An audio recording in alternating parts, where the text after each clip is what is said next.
apart for a little bit. But yeah, Corey and I first met back in '96. And it actually was the first memory I have. It was a really, really cold November night. And me and Brandon our dad was taking us to the hospital to go see you.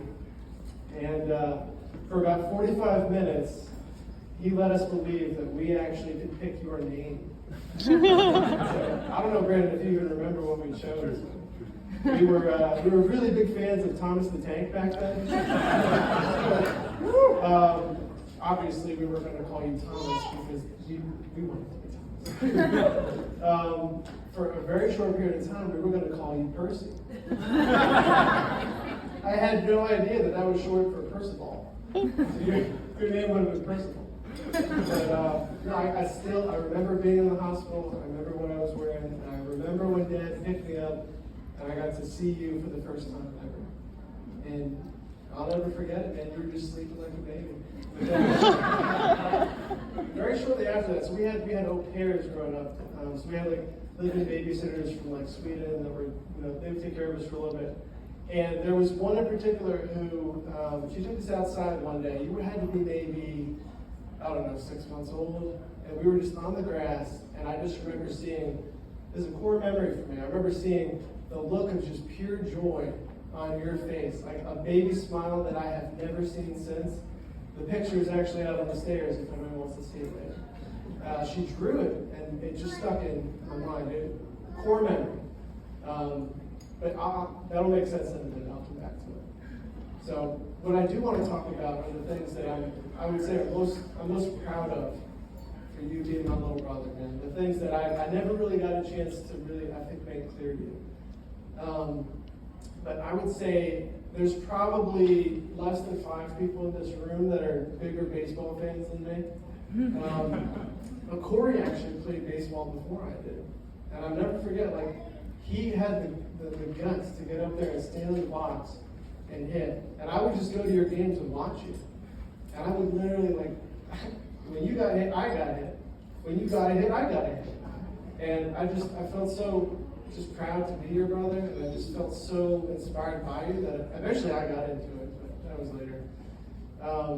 And then I saw your commitment for probably the first time ever. I'd never seen someone so devoted. But there was a brief window in Corey's life where he was probably one of the best in the world at Call of Duty. And I mean that. I think this kid is actually ranked. But that was the first time I kind of saw you really throw yourself into something. I realized, okay, this kid has drive. When he has a goal, he's going to get it. And then he discovered music. And anyone that knows Corey knows that he's a musician and a performer.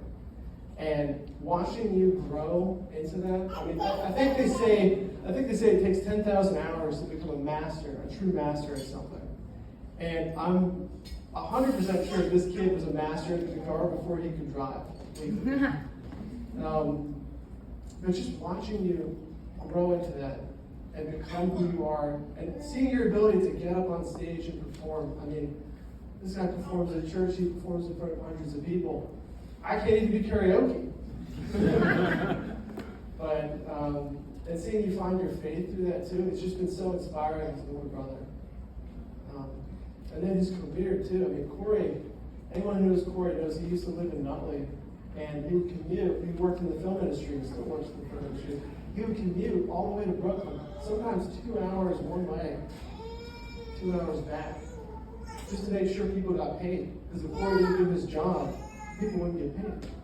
So I was like, wow, this kid, he's got the drive, he's got the commitment, he's got the spark. Corey understands what a no-fail task is. If Corey puts his mind to something, he's going to get it done. He's just that kind of man. And so as your brother, man, I've always been quietly just floored and impressed by seeing you become who you are, and I'm so proud of you. And then answer Alexa. I know we just met pretty recently, but the day I met you was at our baby cousin's baptism.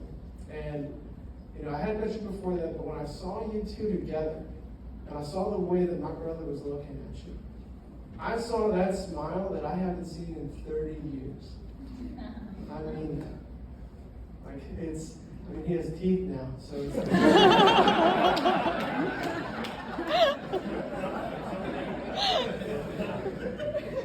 He has teeth now. Alexa, welcome to the family. I'm so happy to have a sister now. This is awesome. And marriage, I know from experience, it's not all sunshine and rainbows, but I hope that, the highs and lows of life only bring you both closer together. And I wish you both nothing but the best and many years of peace and joy. And with that, I propose a toast to Corey and Alexa.